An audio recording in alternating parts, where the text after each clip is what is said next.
Welcome, everyone, to this episode of PEPTalk, Productive Environment Podcast. I am Andrea Anderson, CEO of Productive Environment Institute, joined today by... I'm Barbara Hemphill, founder of Productive Environment Institute in Raleigh, North Carolina. And we're so excited. And we're so excited to introduce our special guest. And I'm Mitzi Beach, author of this book we're going to talk about today. And where do you live, Mitzi? I am in Northeastern Ohio now. We've been here 5 years, and we love it. Awesome. And I forgot to say where I'm from. Carolina Beach, North Carolina. So Barbara, you're the only one I think that did it right. And I interrupted Mitzi. So guys, we're human. We don't have to be perfect. That's what's so awesome. Well, let me just say that we are super excited to share with you. Mitzi's got an amazing story, and we're going to be talking about Mitzi's book, The Door to Restoration, Renovation, Renewal. Mm-hmm. And I want to assure you that if you're not into design and home renovations and things like that, don't check out of this, because there's so much more to the story. And in fact, I would like to read to you a testimonial that Barbara wrote when she read Mitzi's book. Okay, so this is what Barbara had to say about the book. Okay, Barbara said, I've been asked to write testimonials for many books, but I've never had an experience like the one I had while reading The Door to Restoration. I read the book from cover to cover in one sitting. My mind and heart were bursting with overwhelming excitement, and I hate to admit, some jealousy of Mitzi and Bob's incredible tenacity. I was mesmerized by Mitzi's writing, the photos, and the significance of God's word in her journey. I especially appreciated Mitzi sharing how her inspiring story interweaves with America's story. I'm not sure what I can say about the book that would begin to communicate the significance of her concept of life-sizing to architecture and design, and ultimately to happier and healthier lives. That is a testimonial that Barbara Hemphill wrote for Mitzi's book. So, Mitzi. That blessed my socks off, I gotta tell you. Well, I meant every word of it. I mean, I have the book here. I often show people when people come in to my office and we're talking, and you know how passionate I am about people writing their stories, and yours is wonderful. And so we're so delighted to have you here today, Mitzi. Thank you, Barbara.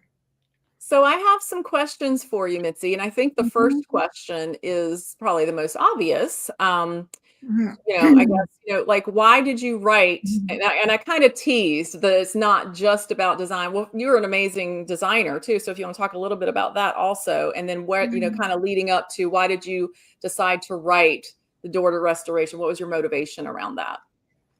Excuse me. Well, it was empty nest. And for me, that was a big trauma.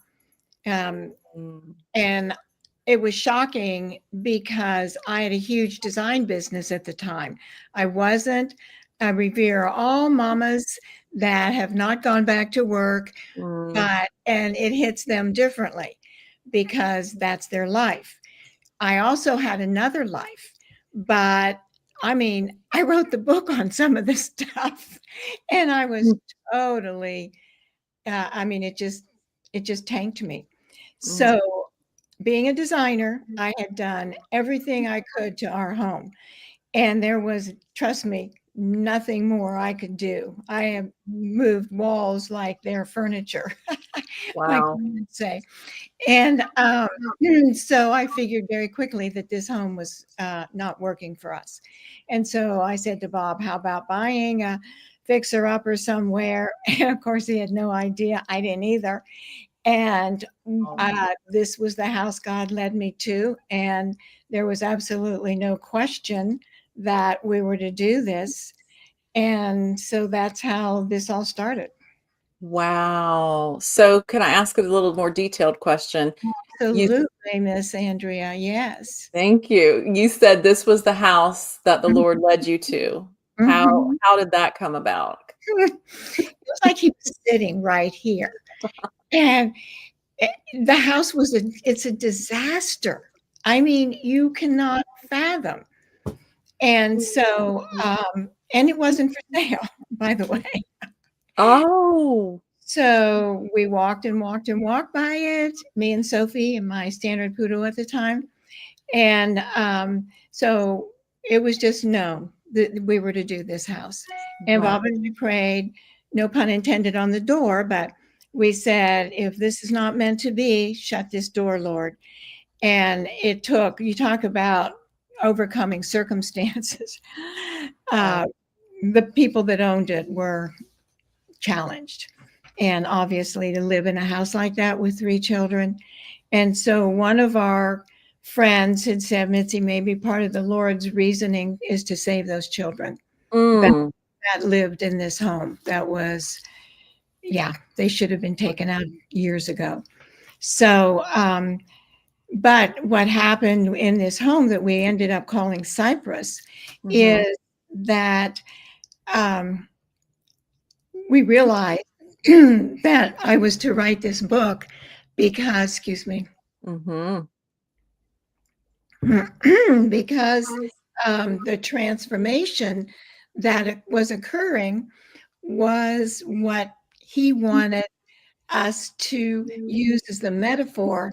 And believe me, I'm not like down here on intelligence, but I'm not that smart. This was all him. That this transformation is to represent what we're like, the mess we are before Christ saves us, and and through that journey.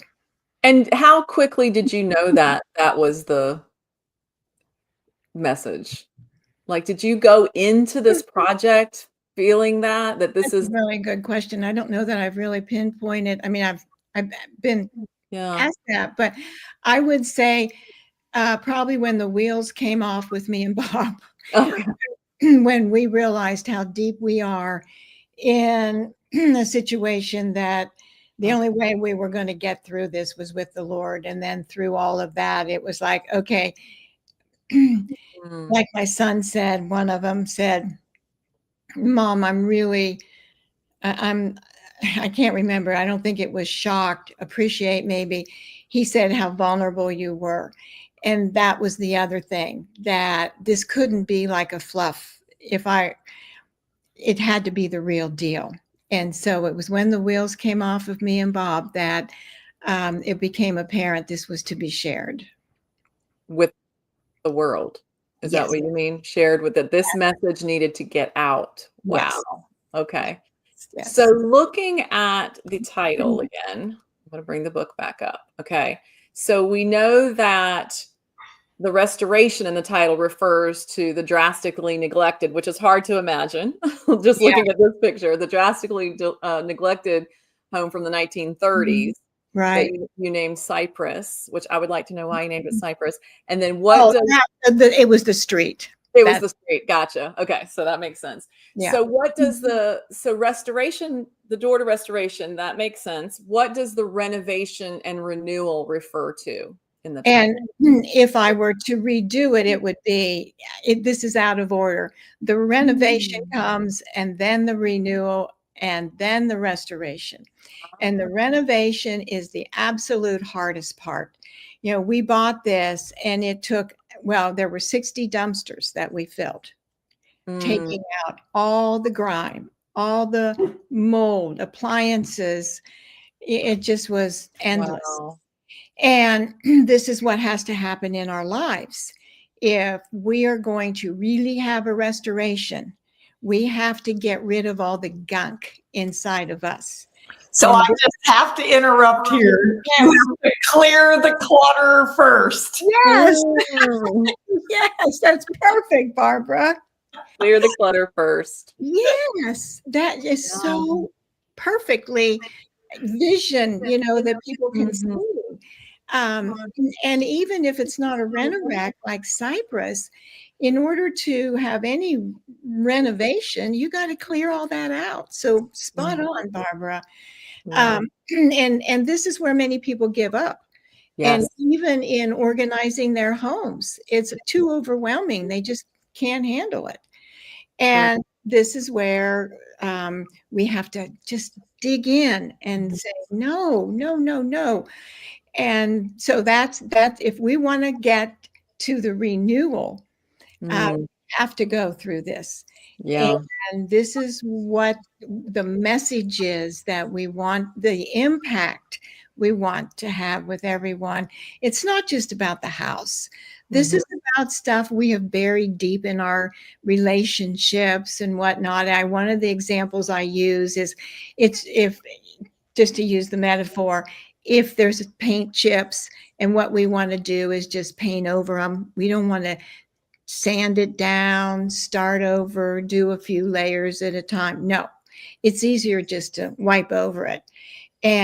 But pretty soon that chip comes back. Right. We haven't gone deep to resolve what issues were there. And marriages, adult kids, relationships, it's a perfect metaphor for not dealing with issues. But the rewards are so great when we do. Wow. So I'm curious. My mind is going different places here, so I'll try to stay on. You kind of touched on this a little bit, but I'm imagining something, so I'll hold that for a second. But so why, one question is, why this house? And let me explain a little bit more what's going on in my head. Like you said, you guys were going through some stuff. You were already, you said the wheels fell out. Like you were going through some stuff. And then you chose this, you had an idea of restoring a house, and you chose like the biggest challenge. Was part of that to maybe block out what was going on with you guys? Or I knew, yes. Yeah. And like typically guys are not that emotionally in tune with life changes. And this was a huge, life sizing is my whole spiel on different life stages. And I knew this was one of those. And Bob was not aware. So yes, we had to do this. And I had to do this, and I'll be grateful forever that he agreed. He just had no idea what he was agreeing to. Well, I was just going to say, and Barbara, I want to see what you think about this, because we're always teaching people about distractions, right? When you sit down to work, turn off your notifications, close down distractions, make sure you're in a place you can focus. This was an intentional distraction. Right. That's how, I don't know if that's come up. See, I take it, Andrea, it was a distraction for where I was hurting, but in a good I way. was after a new life stage, a new adventure. Right. And that was part of what I was trying to convey in the book, is not to stay where we are. And you're probably too young to remember Frank Sinatra's song, Is That All There Is? And so rather than moving on, we like to stay comfortable and just deal with it. And that doesn't, the Lord has so much more for all of us, so much more, but it takes guts and it takes strong faith. It takes a support system, people to be there with you. And to be honest, really, I didn't have that many, because everybody thought we were nuts. And the inspector, when he came to inspect this house, he said, "You two seem pretty normal." Why? And he told us in his 30-some odd career of being a home inspector, he has never written a report like that. And that was cause for pause. Yes. But by then we were committed. We knew if we could get, you just used the word, you were committed. And I think, we at PEI, we're always talking about vision, and Proverbs says, without a vision, the people perish.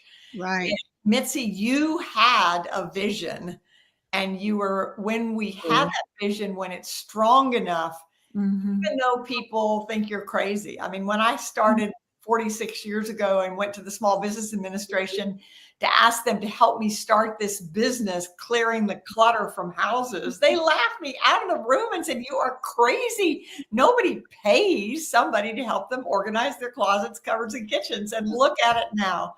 I can see where that was absolutely far out thinking. Well, yours was too. And I think the audience that we attract, and Andrea, we've seen this in the clients that we have in PEI, the majority of clients are at a transition, just like you were, Mitzi. It's like, okay, this is not what I want. There's more, I know. Right. And some women talk about how they talk about their age, and I always talk about my age. And I say the reason I do is because I want other people to know that as long as you are breathing, it is not over. There's more that we can do. And I think, the reason, Mitzi, you and I connected so quickly together, there was this sister-like bond in a very short time because of our age, because we were innovators starting things that weren't done. And the term life sizing, there's the clients that we have in PEI, probably 90% of them are life sizing in some form or another. Yeah. Can you talk a little bit? Thank you, Barbara. Can you talk a little bit about what that means? What does life sizing mean, Mitzi? Life sizing is sizing your life to the stage you're in, very simply put. Or life sizing your home to work for you, which is decluttering, which is why I'm so enamored with PEI. I'm learning so much on the tools, as Barbara, you're always saying, the right tools for what we need. And so, but in order for people, we built this house. I was the designer. Bob was the GC, general contractor, and we did have subs. But I designed it as an aging in place home because life sizing started in 2000-ish, and I had a trademark put on it. And that again is like totally being led. I mean, why would I do that? But I knew I was to do that. And so we did design it that way. And that's why it was such a shock when things happened. I just will say with my husband's health that instigated us leaving and moving to Ohio. But while we were there, we had lots of tours. And because it was such a unique home, for a lot of reasons, and I go into all of that in the book, but it's not really just about design. It's about preparing our lives. There's no way that it's just so amazing to me that people assume they're going to stay in their own home for as long as they choose to do so without a thing. I mean, that's like, wow, where does this assumption derive from? And so many people, when they toured our home for like whatever benefit, I mean, we had always having benefits, and we'd open our home and, do tours and stuff. The last one, we had 500 people in our house. And many of them we heard later were saying, well, I thought this was supposed to be an aging in place home. When I went, bingo, that's the point. It's not supposed to look that way. So I have this passion for people to live the best life they can in their homes as long as they choose to do so. But I don't want to get off on all that, my soapbox about how many things happen in people's homes that really were not an accident. They could have been avoided. So again, I have to interrupt with something that fits in. Again, this is why there's such a synergy, which is we define a productive environment as an intentional setting in which you can accomplish work and enjoy your life, which is exactly, Mitzi, what you are talking about. And your movement is just everywhere. And we need to make sure that we are in the environment that allows us to accomplish our work and enjoy our lives. And unfortunately, it is so sad how many people are in environments that do not allow that to happen. And the reason they're there is because they're stuck and not able to clear the clutter that's around, not able to do the rest, the what you call it, the renovation. They're not willing to do the renovation. Yeah. Right. To get to the renewal, to get to the restoration. Restoration. Yeah. Wow. And we always say in every organizing process, things feel worse before they get better. And that's when people stop. And that's when we need community. And that's why, like in our boot camps that we do, we found that the one thing I think that was the tipping point in getting the response is the community of people. Because everybody feels like I'm the only one that has this problem. And then when they see other people have it, it's like, wow, I'm not alone. And then that takes away that shame. And shame is such a horrible. It's debilitating. It really, it's one of the worst things. And I think women are, I love my man. I've been married for 1,000 years, but God's grace. And, women are just really affected by their image, and you can't allow that shame to be exposed. And so we just cover it up. And it's like our homes, Barbara, and I'm guilty of this. Somebody's coming for dinner, so you do the the magic tornado, shove everything, and it looks perfect. But if they only knew what was behind those doors. Same thing with our self-condemnation and our guilt and how we feel about ourselves. So that's why I want to I love speaking to women, and the impact of the book is to allow women, I mean, like I said, men too have read it, but our women to see that this is normal to feel this way. And you have to push through. And that's why I knew I had to be so vulnerable. Well, I didn't know at the time. It just evolved that way. Is to be the example of somebody that people probably would not expect to be so embarrassed and just in such a bad state that Wow. Yeah. Well, you touched on something. I want to talk about transformations in just a second. But I want to just share one of our viewers, who's actually one of our specialist trainees right now. Tony said, in Western culture, the cypress designates hope as the tree points to the heavens. Oh, wow.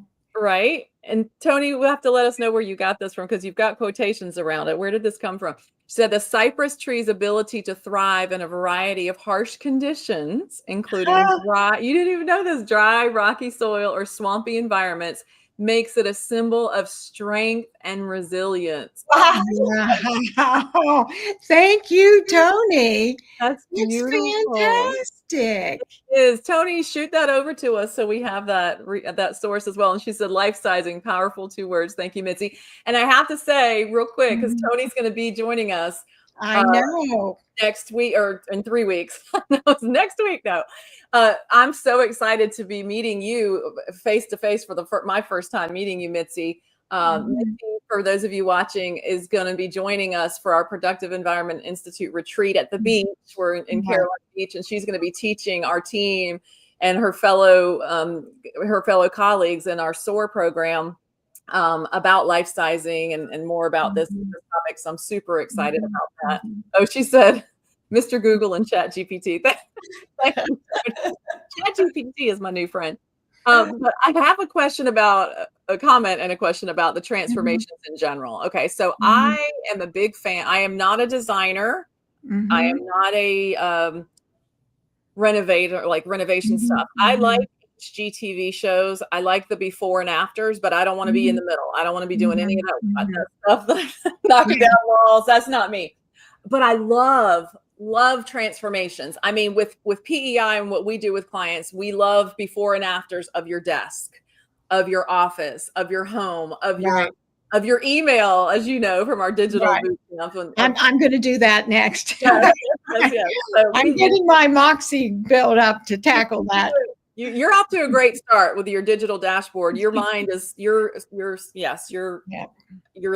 right track. But I can assure you from experience, it is worth every pain that you go through to get it. So okay, Miss Barbara, if you say so, because it looks like this monster out there.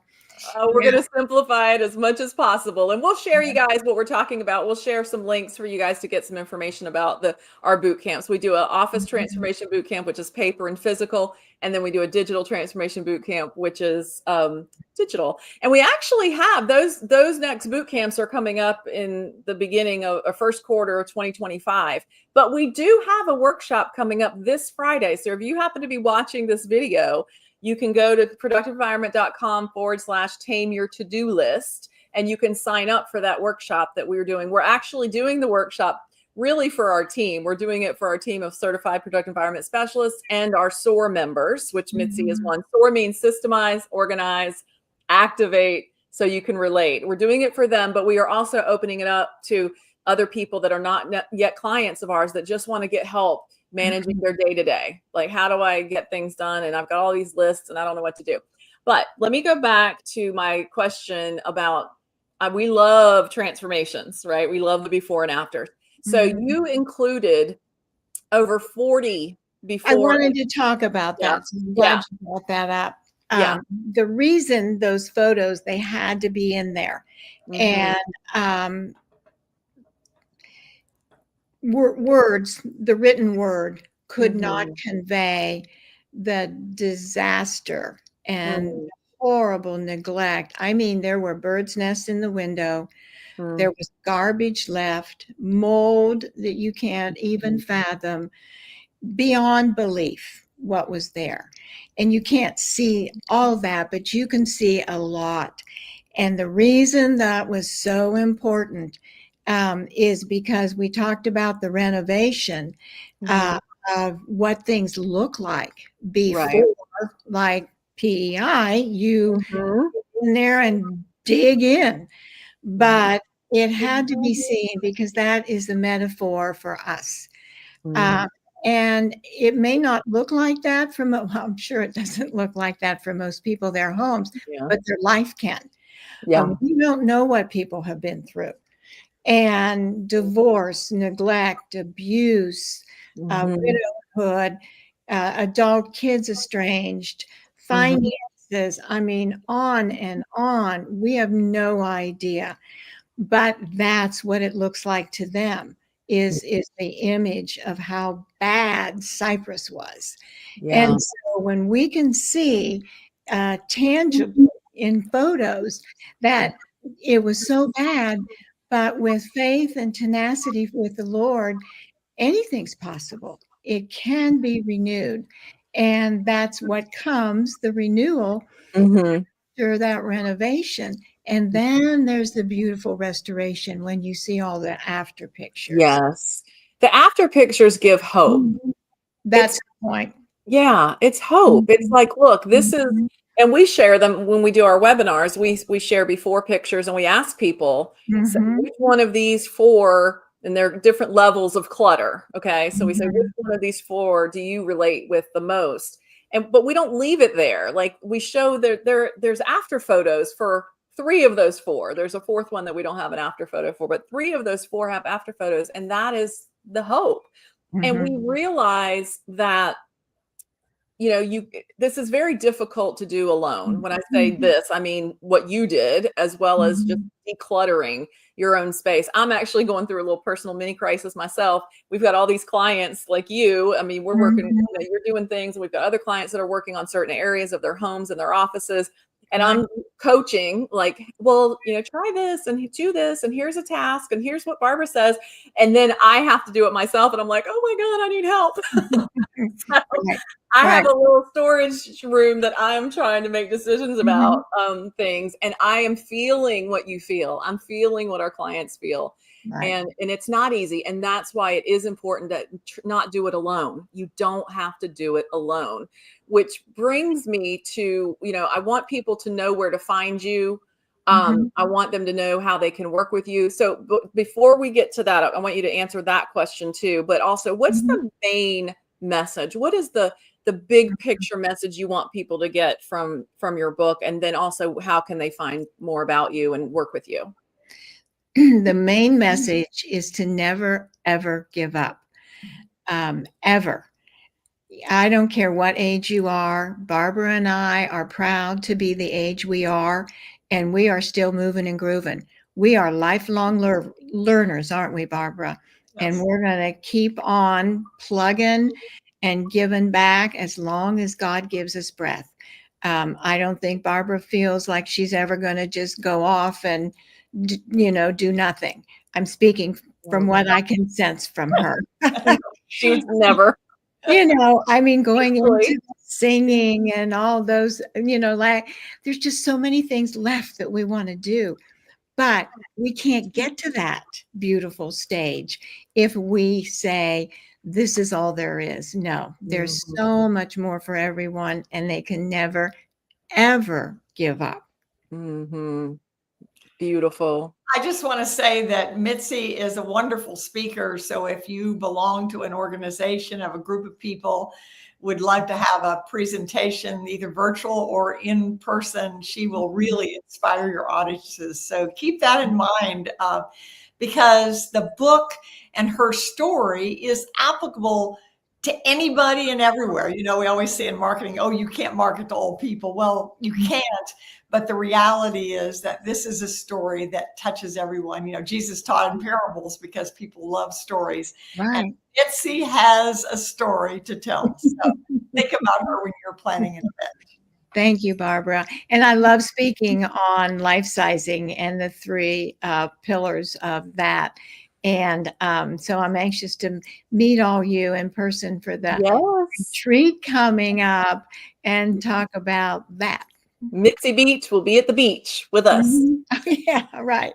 If you guys can reach me at my website, mitzibeach.com, my email, all the social media platforms. We have links. They'll all be on your website. Yeah, would love to hear from any of you with questions or comments, suggestions, right, Barbara? We love feedback, helps us so much. That is awesome. Well, I love you guys. I want to be like you when I grow up. And my mom is on here too. Mom, I'm going to pop you on stage for just a second. You guys, you ladies are my heroes. All 3 of you. I mean, you are all 3, lifelong learners. To this day, you're continuing to learn and continuing to grow. I mean, when I say learning, y'all are very tech savvy, believe it or not. You are extremely tech savvy. You're learning. Barbara, I'm cracking up at that. You are.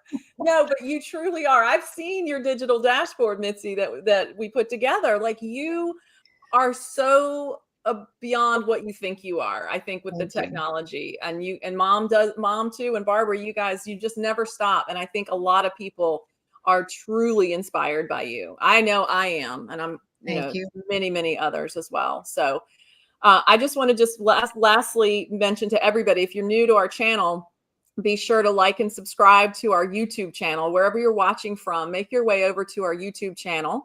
And then there's a link there to fill out your scorecard. So let's find out how productive your environment is. That could be a good starting point for you. So you can go to productiveenvironmentscore.com. That link will be over on our YouTube channel.